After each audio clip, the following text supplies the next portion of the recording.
जय हिंद दोस्तों। जो भी स्टूडेंट दिल्ली पुलिस कांस्टेबल की तैयारी कर रहे हैं उनके लिए आज मॉडल पेपर 4 बहुत ही इंपॉर्टेंट होने वाला है दोस्तों। ठीक है, जिसके अंदर हम जीके जीएस गणित और रीडिंग प्लस कंप्यूटर के वो इंपॉर्टेंट और रियल क्वेश्चंस को डिस्कस करेंगे जो हर शिफ्टों में पूछे जा रहे हैं दोस्तों। ठीक है, जिसने भी मेरे पहले के 2 या 3 मॉडल पेपर अटेंड किए हैं दोस्तों और वो एग्जाम में क्वेश्चन करके भी आए और बहुत सारे क्वेश्चन भी वहां से देखने को मिले दोस्तों। तो आज का ये मॉडल पेपर आपके लिए बहुत ही इंपॉर्टेंट होने वाला है उन स्टूडेंट के लिए जिनके अपकमिंग डेट्स में एग्जाम है दोस्तों। ठीक है, अगर आप लोग भी करना चाहते हैं, लेना चाहते हैं अपना सिलेक्शन, तो इस वीडियो को शुरू से लेकर लास्ट तक देखें। ये मॉडल पेपर आपके लिए बहुत ही इंपॉर्टेंट है। पहला प्रश्न आपकी स्क्रीन पर है दोस्तों।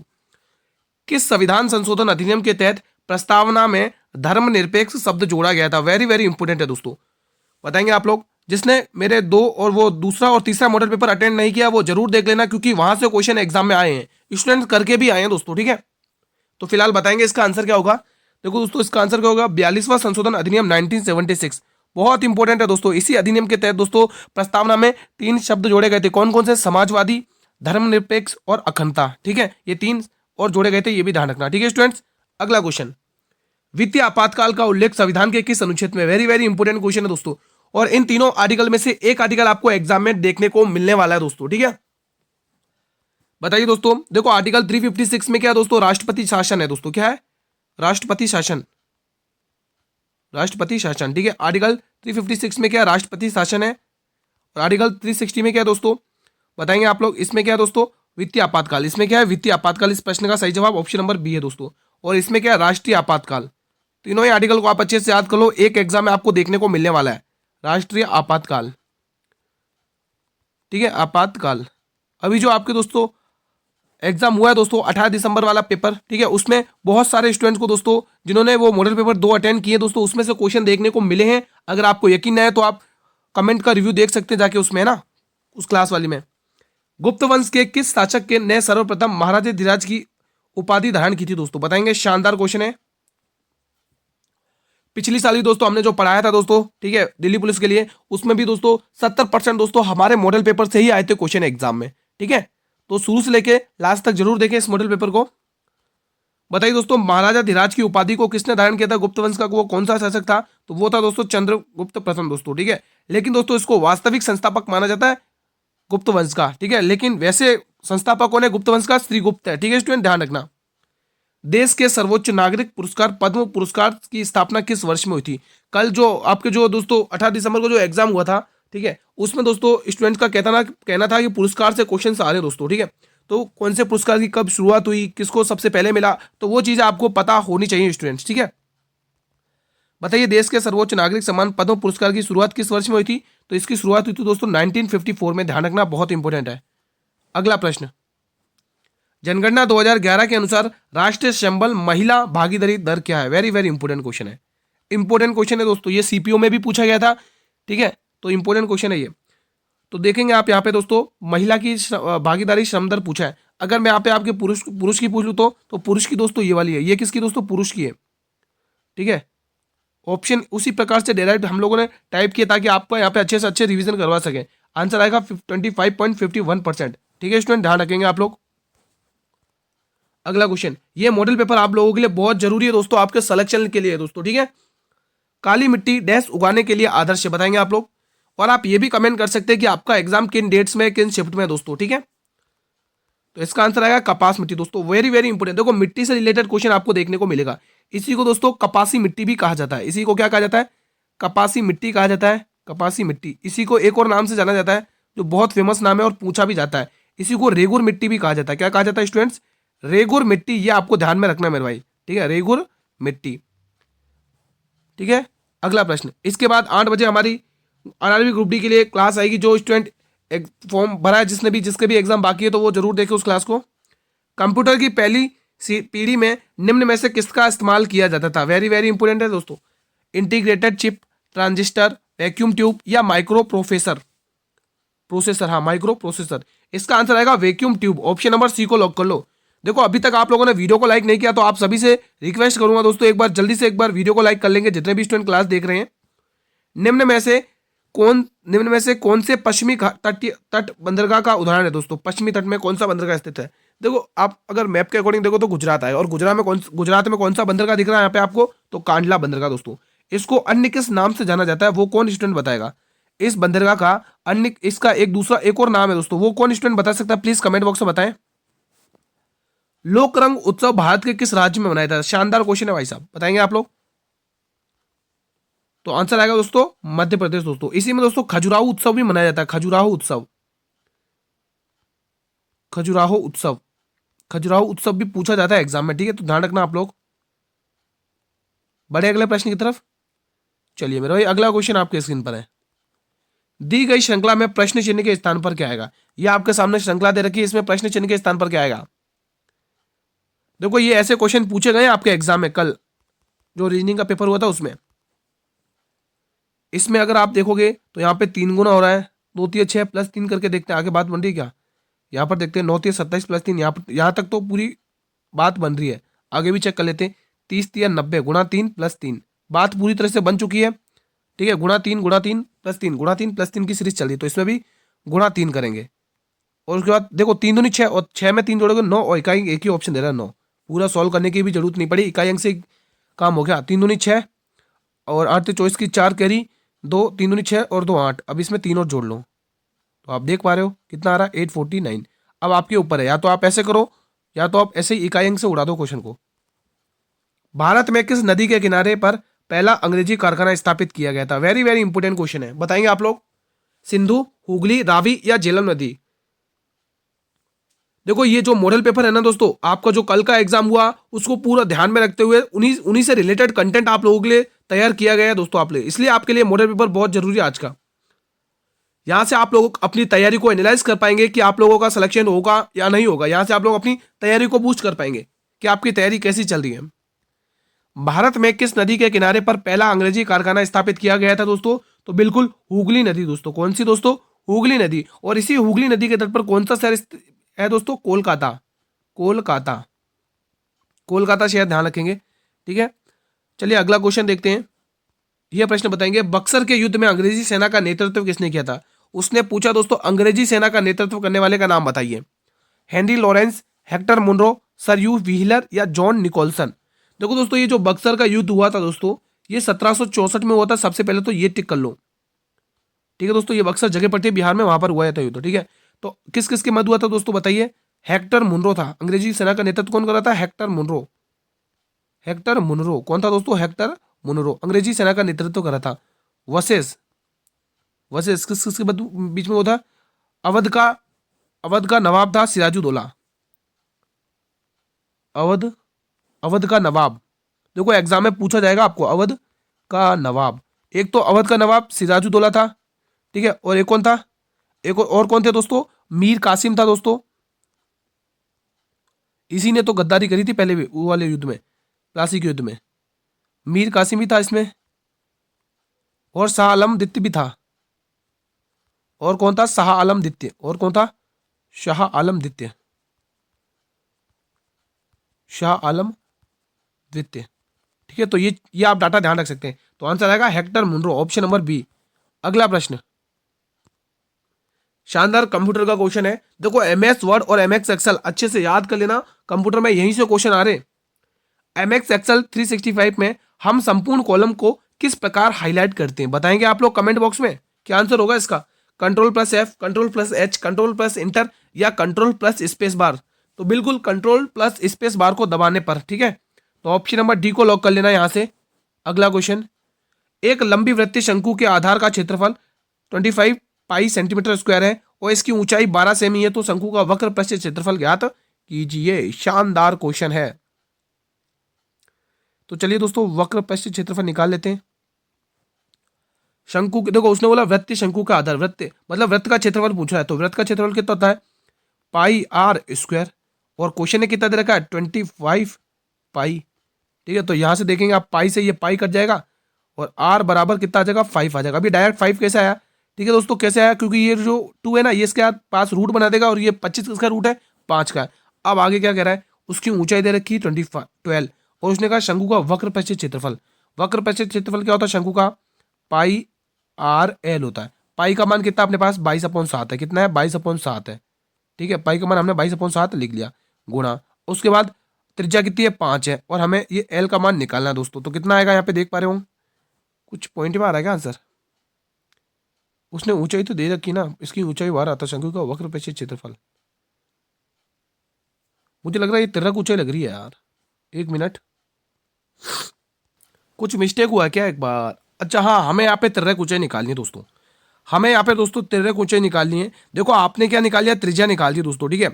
देखो अब उसने आगे क्या दे रखा है, यहाँ से आप देखेंगे, एक मिनट, हाँ यहाँ से उसने दे रखा है आपको ऊंचाई दे रखी है, ठीक है दोस्तों, ऊंचाई दे रखी है मतलब, ठीक है दोस्तों। आपको ये पता ही होगा शंकु, एक शंकु होता है दोस्तों यहाँ से ना, यानी कि उसने इसका मान दे रखा है, यानी ये वाला मान दे रखा है 12 दे रखा है, ये ऊंचाई दे रखी है। लेकिन अगर आपको दोस्तों ये एक समकोण त्रिभुज बना रहा है, ये एक समकोण त्रिभुज ऐसा बना रहा है, ठीक है दोस्तों, जिसमें, ठीक है, ये एक समकोण त्रिभुज बना है जिसमें ये 12 होता है, ये 13 होता है और ये 5, 12 13 5 की एक ट्रिपलेट होती है ना। तो आप यहाँ से कह सकते हैं कि जो ये वाली जो चीज़ है ना, ये यहाँ पे तिर्रक ऊंचाई ये होती है, ठीक है। तो आप यहाँ से कह सकते हो कि तिर्रक ऊंचाई का मान 13 आ रहा है, ठीक है। तो तिर्रक ऊंचाई का मान पता चल गया दोस्तों आपको कितना आ रहा है। जब दोस्तों ये 12 है तो ये क्या होती है, ट्रिपलेट कितनी हो, 13 होती है और ये 5 की हो जाएगी दोस्तों, ठीक है। त्रिज्या, त्रिज्या देखो यहाँ पे दे भी रखी है 5, ठीक है, समझ में आ गया। तो ये ट्रिपलेट होती है। अगर नहीं पता है दोस्तों तो आप ये वाला सूत्र लगा के निकाल सकते हैं, एल का मान मतलब तिर्रक ऊंचाई निकाल सकते हैं। ये वाला मान आर का स्क्वायर मतलब त्रिज्या का स्क्वायर प्लस एच का स्क्वायर यानी ऊंचाई का स्क्वायर, ये आप लगा के निकाल सकते हैं, इसमें कोई वो दो राय नहीं है दोस्तों, ठीक है। हाँ अब हम डायरेक्ट फॉर्मूला लगाएंगे दोस्तों। कितना होता है पाई आर एल, पाई का मान 22/7, पाई का मान कितना होता है 22/7 और त्रिज्या आपने 5 निकाल लिए। और अभी जस्ट अभी अपन ने क्या निकाली, तिर्रक ऊंचाई भी निकाल दी दोस्तों, ठीक है। अब आप खाली मल्टीप्लाई करेंगे और आंसर आ जाएगा। अच्छा आंसर पाई में दे रखा है दोस्तों, आंसर पाई में दे रखा है तो हमें 22/7 लिखने की कोई जरूरत नहीं है। आंसर पाई में दे रखा है तो हमें 22/7 लिखने की कोई जरूरत नहीं है। डायरेक्ट त्रिज्या लिखो 5 और तिर्रक ऊंचाई लिखो 13, 13 पंचे 65 यानी 65 पाई आएगा आंसर। समझ में आ गया ना दोस्तों, कोई ज्यादा रॉकेट साइंस नहीं है इसमें, कोई ज्यादा गणित नहीं है दोस्तों, इजीली आप निकाल लोगे, ठीक है दोस्तों। पहले तो आप त्रिज्या निकाल दोगे, त्रिज्या निकालने के बाद दोस्तों उसने कहा तिर्रक ऊंचाई निकालो। अब तिर्रक ऊंचाई निकालने के लिए ये फॉर्मूला होता है, आप इसका सारा रहें। अगर आप थोड़ा स्मार्ट अप्रोच लगाएंगे तो आपको ट्रिपलेट याद होगी तो आप इजीली कर लोगे, ठीक है दोस्तों। बाकी ज्यादा कोई टफ नहीं है, क्वेश्चन ईजी है। बुकर पुरस्कार की शुरुआत किस वर्ष में हुई थी दोस्तों? शानदार क्वेश्चन है दोस्तों, बताएंगे आप लोग। देखो बुकर पुरस्कार की जो शुरुआत हुई थी दोस्तों 1969 में हुई थी दोस्तों। फर्स्ट किसे मिला था दोस्तों? वी.एस. नायपाल को। फर्स्ट किसे मिला था? वी.एस. नायपाल, ये आप ध्यान रखेंगे, फर्स्ट बुकर पुरस्कार मिला था। चलिए अगला क्वेश्चन, संविधान सभा को संविधान का मसौदा तैयार करने के लिए लगभग कितने साल लगे थे? शानदार क्वेश्चन है दोस्तों। और संविधान बनने में कितना लगा था? बनने में, संविधान बनने में कितना समय लगता? बनने में कोई बताएगा? बनने में, संविधान बनने में कितना समय लगा था कोई बताएगा? मुझे कमेंट करके बताइए, कोई बताएगा संविधान बनने में कितना समय लगा था? 2 साल 11 महीने 18 दिन, 2 साल 11 महीने 18 दिन, ये संविधान को बनने में लगा समय 18 दिन, ठीक है दोस्तों। यहां से आप ध्यान रख सकते हैं। इसका आंसर आएगा 3 साल लगे थे दोस्तों। कितना? 3 साल। अगला प्रश्न, निम्न में से कौन सा जलाशय निकोबार को अंडमान से अलग करता है? इंपोर्टेंट क्वेश्चन है। 10 डिग्री चैनल, अंडमान सागर, मन्नार की खाड़ी और पाक जलडमरू मध्य। देखो दोस्तों, ये जो पाक जलडमरू मध्य ना दोस्तों, ये भारत और श्रीलंका के मध्य है दोस्तों। ये भारत और श्रीलंका के मध्य है, भारत और श्रीलंका के ये मध्य है, ध्यान रखेंगे आप लोग, श्रीलंका के मध्य दोस्तों, ठीक है। तो ये चीज यहां से आप ध्यान रख सकते हैं। इसका आंसर आएगा 10 degree channel, option number A. निम्न में से कौन सा सबसे कठोर खनिज है? आपका दिल्ली पुलिस का पीवाईक्यू क्वेश्चन है ये दिल्ली पुलिस का पीवाईक्यू क्वेश्चन है दोस्तों। 2023 में पूछा था ये क्वेश्चन। 2023 में हमने जो पढ़ाया था ना दोस्तों, 70% इन्हीं मॉडल पेपर में से छपा था पेपर, वैसा का वैसा ही जो मैंने पढ़ाया था, ठीक है। तो सबसे कठोर खनिज डायमंड है। तो इसीलिए कह रहा हूँ ये मॉडल पेपर आप लोग शुरू से लेकर लास्ट तक अटेंड करेंगे, एक एक क्वेश्चन इंपॉर्टेंट है। और जिसने एक और फर्स्ट सेकंड थर्ड तीनों मॉडल पेपर अटेंड किए ना और वो पेपर देके आया और उसको क्वेश्चन भी देखने को मिले एग्जाम में।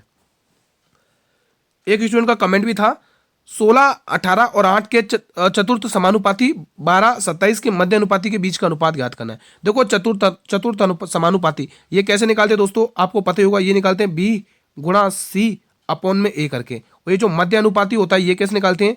रूट में ए और बी, ऐसे ही तो निकालते हैं। चलो पहले हम इसको निकाल देते हैं। देखो तो क्या करना है, 18 गुणा 8 अपॉन में 16 करना है और यहाँ पे मध्य अनुपात निकाल दो, ये कितना निकलेगा? 22 12 गुणा 27, यहाँ से अनुपात निकल जाएगा इजीली। तो यहाँ पे कितना आ रहा है?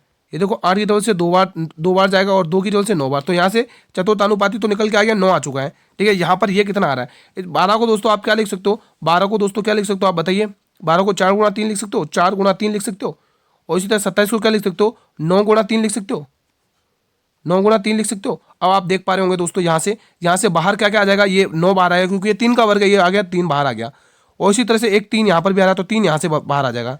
और ये 4 किसका वर्ग है, 2 का वर्ग है। तो यहाँ पर कितना बन रहा है, 3 दूनी 6, 6 दूनी 12, रुको 3 3 9, सॉरी 3 3 9 और 9 दूनी 18। तो यहाँ से अनुपात आप देख सकते हैं कितना बन रहा है, 9 1 9 और 9 दूनी 18। तो 1:2 का अनुपात बन रहा है ऑप्शन नंबर ए में।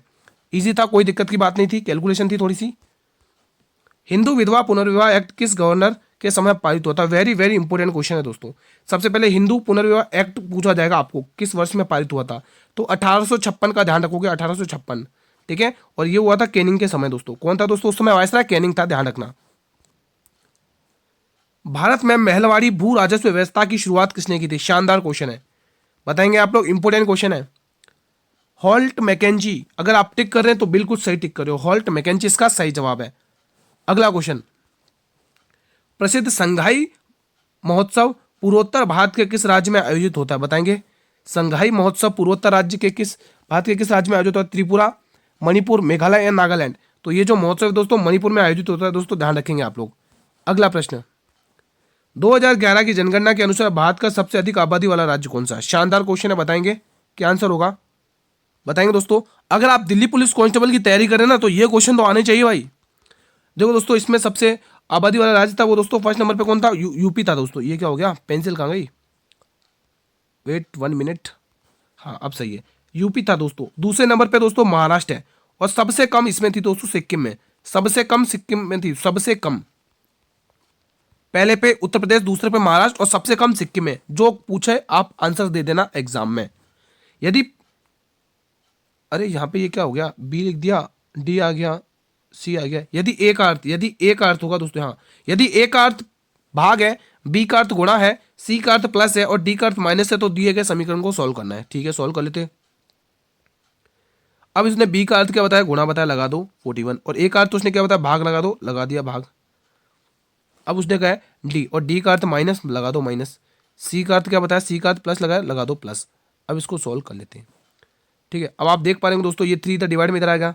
ठीक है, इस 3 को मैं यहाँ पे बिठा दूँ, 3 मल्टीप्लाई 41। अगर मैं 3 को यहाँ पर लगा देता हूँ, 1 मिनट, इसको थोड़ा सही कर लेते हैं। 3 मल्टीप्लाई 41, ये 3 डिवाइड में, ये आ गया डिवाइड में, माइनस 34। एक बार मैं इतना सॉल्व करके आपको बता देता हूँ, ठीक है, ताकि हम कंफ्यूज ना हो और गलत ना हो। एक बार दोस्तों आप इतना सॉल्व करेंगे, इतना सॉल्व करेंगे। ठीक है, अब देखो ये 3 इस 3 को हटा देगा क्योंकि डिवाइड में आएगा, ये मल्टीप्लाई में काट देगा, तो इधर क्या बचेगा, 41 माइनस 34 प्लस 17, ये बचेगा। इनको आप प्लस कर लो तो 7 और 8 4, इकाई 4 दे रहा है, एक ही ऑप्शन दिख रहा है, बी सी ऑप्शन। कैसे किया देखो, 7 में 1 जोड़ोगे 8 होगा, और 8 में से यहाँ पे 4 घटाओगे तो 4, एक ही ऑप्शन दे रहा है। चलो सॉल्व कर लेते हैं, कोई दिक्कत नहीं है। यहाँ पे प्लस कर लो, कितना आएगा, 7 और 8 हो जाएगा, 4 और 1 5 हो जाएगा। इसमें से आपको 34 घटा लेना है, तो 34 घटाओगे तो आंसर आ जाएगा 24। ईजी था ना, कोई दिक्कत की बात तो नहीं है।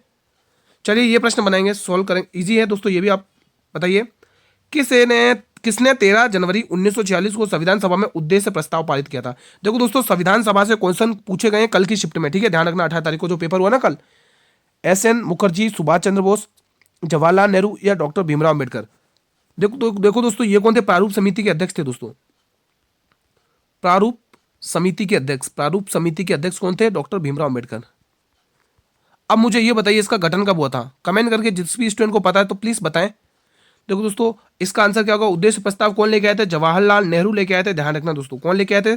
जवाहरलाल नेहरू लेके आए थे, ध्यान रखना। अगला प्रश्न, इंद्रावती नदी पर चित्रकूट जलप्रपात निम्न में से किस नदी पर, किस राज्य में स्थित है? बताएंगे आप लोग, इंपोर्टेंट है, बताएंगे आप लोग। तो आंसर क्या आएगा? छत्तीसगढ़। क्या आंसर आएगा स्टूडेंट? छत्तीसगढ़। अगला क्वेश्चन देखो, आपको एनोलॉजी का क्वेश्चन दिया है, इसमें लॉजिक लगाइए और आंसर निकालिए। क्या लॉजिक लगेगा इस वाले में? एनोलॉजी का क्वेश्चन है, रीजनिंग में, एग्जाम है रीजनिंग के। ये दोस्तों एनोलॉजी वाला पार्ट अच्छा खासा क्वेश्चन पूछ रहा है, डीपली है ना, कैलकुलेटिव दे रहा है आपको एग्जाम में। लगाइए लॉजिक, बताएंगे आप लोग क्या आंसर आएगा। अगर आप ध्यान से देखेंगे दोस्तों, अगर आप 9 का स्क्वायर करो दोस्तों, 9 का स्क्वायर करो, 9 का स्क्वायर करो, 9 का स्क्वायर होता है 81। कितना होता है? 81। अब 9 के बाद कौन सा नंबर आता है? इसके बाद कौन सा आता है? 10 आता है, और 10 का स्क्वायर करो, 10 का स्क्वायर होता है 100। कितना होता है? 100। अब आप इनमें दोनों को ऐड करोगे तो आंसर आएगा 181। यानी कि लॉजिक पता चल गया, ठीक है, समझ में आ गया। अब प्लस कर लो। अब कैसे प्लस करोगे? देखिए दोस्तों, इकाई अंक से गेम खेलेंगे। आपको पता है कि 14 का स्क्वायर कितना होता है? 14 का स्क्वायर होता है 196। इसके बाद 15 और 15 का स्क्वायर होता है 225, यानी लास्ट में 5 आ रहा है, इधर 6 आ रहा है, तो 6 और 5 11, 11 का एक, अच्छा इकाई 2 में दे रखा है सेम, तो कोई दिक्कत नहीं, अब कर लेते। अगला नंबर क्या है 15, और 15 का स्क्वायर कितना होता है, 15 का स्क्वायर कितना होता है 225 होता है। अब आपको इसमें 225 ऐड कर लेना है, इसमें 225 ऐड कर लो, आंसर आ जाएगा। चलो प्लस कर लो, इकाई से खेल सकते क्या, देखो 6 और 5 11 की एक कैरी 1, 9 10 11 12, देखो 21 आ रहा है लास्ट में, एक ही ऑप्शन दे रहा है, ठीक है। ये प्रश्न बताएंगे कंप्यूटर का है, शानदार क्वेश्चन है। एमएस वर्ड में पेस्ट करते समय फॉर्मेटिंग बनाए रखने का विकल्प कौन सा है, वेरी वेरी इंपॉर्टेंट क्वेश्चन है, वेरी वेरी इंपॉर्टेंट है।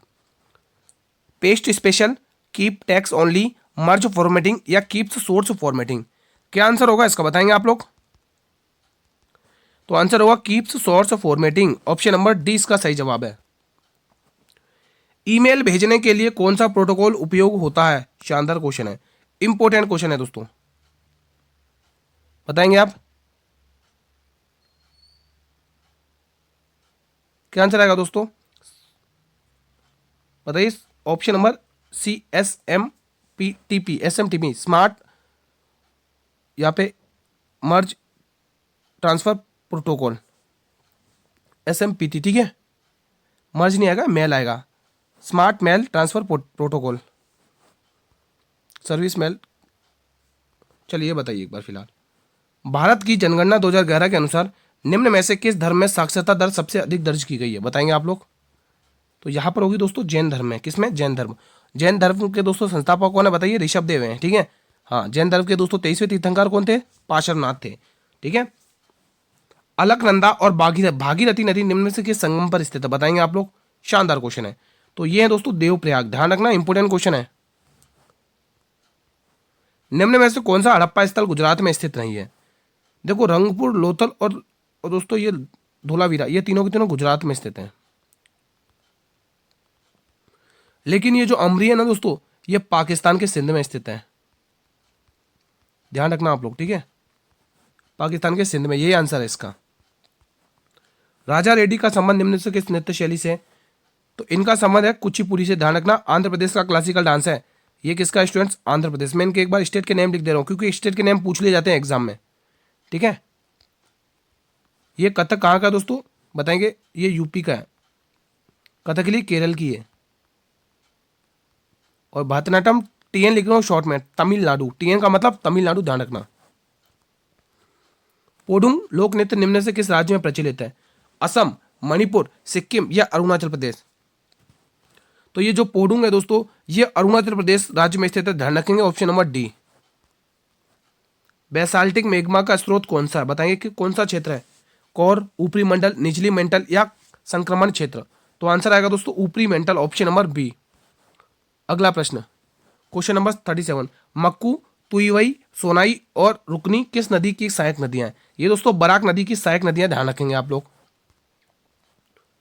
भारतीय संविधान के अनुच्छेद 32 के तहत रीट जारी करने की शक्ति किसमें दोस्तों, मतलब कितने प्रकार की जारी की जाती है, 5 प्रकार की रीट जारी करती है दोस्तों। और कर्ता कौन है दोस्तों, ये जो रीट जारी करता है कर्ता कौन है, सुप्रीम कोर्ट, सर्वोच्च न्यायालय। कौन करता है, सर्वोच्च न्यायालय।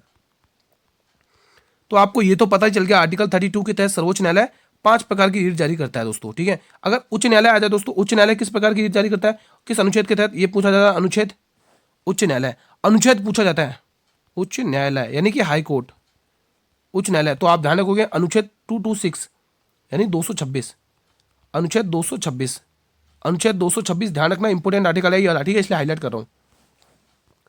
ये बताइए क्वेश्चन नंबर 39, भारतीय संविधान का कौन सा अनुच्छेद सहकारी समितियों को बढ़ावा देने से संबंधित है, इंपोर्टेंट है दोस्तों। तो वो आर्टिकल है दोस्तों 43 का ए, ठीक है, 51 का ए दोस्तों, मौलिक कर्तव्य संबंधित है, भाग 4 में संविधान के, ठीक है। दूधगंगा नदी निम्न में से किस नदी की सहायक नदी है, इंपोर्टेंट क्वेश्चन है दोस्तों। तो ये है दोस्तों कृष्णा नदी की सहायक नदी है दोस्तों, दूधगंगा, पंचगंगा, भीमा, मूसी, डिड्डी, ठीक है, कोयना, तुंगभद्रा, ये सभी किसकी सहायक नदियां हैं, कृष्णा नदी की सहायक नदी है, ध्यान रखना। और कृष्णा नदी का उद्गम स्थल कहां से, महाबलेश्वर की पहाड़ियों से। निम्न में से किसने मजम उल बहरीन पुस्तक लिखी है, बताएंगे आप लोग। और दोस्तों कृष्णा नदी पर ही दोस्तों अलमाटी बांध, ठीक है, और श्रीशैलम बांध और नागार्जुन सागर बांध जैसे स्थित हैं, ठीक है, एग्जाम में पूछे जाते हैं। फिलहाल इसका बताइए, निम्न में से किसने मजम उल बहरीन पुस्तक लिखी है, तो ये लिखी है दारा शिकोह ने दोस्तों। दारा शिकोह किसका भाई था, औरंगजेब का भाई था दोस्तों। और किसके पुत्र थे, शाहजहां के पुत्र थे। याद है ना दोस्तों, सामूगढ़ का युद्ध दारा शिकोह और औरंगजेब के मध्य हुआ था, जिसमें औरंगजेब जीत जाता है दोस्तों। 1559 की बात है शायद, हाँ। पूर्वी भारत में हरित क्रांति लाने की योजना कितनी पूर्वी राज्यों में लागू की जा रही है? 7 राज्यों में लागू की जा रही है। अगला प्रश्न, समतल दर्पण बनाने वाला प्रतिबिंब कैसा होता है? यह पार्श्विक उल्टा होता है, ध्यान रखेंगे। कांच के प्रिज्म से गुजरने पर किस रंग का अधिकतम विचलन होता है दोस्तों? तो ध्यान रखेंगे ये बैंगनी रंग का। किसका? बैंगनी रंग का। अगला प्रश्न बताएंगे आप लोग, यह क्लास का अंतिम प्रश्न है। संगीतकार भजन सोपारी किस घराने के संतूर वादक थे? तो ये सूफियाना घराने के संतूर वादक थे, ठीक है। तो आज का सेशन मैं यहीं पर वाइंड अप करता हूं। कैसा रहा रिवीजन आप लोग बता सकते हैं कमेंट बॉक्स में। वीडियो पसंद आई तो वीडियो को लाइक कर लेंगे, ठीक है, और ज़्यादा से ज़्यादा स्टूडेंट तक शेयर भी करना है। आप जिस भी प्लेटफॉर्म तक आपकी चीज़ें शेयर कर सकते हैं, फेसबुक, व्हाट्सअप, इंस्टाग्राम, टेलीग्राम, ठीक है दोस्तों।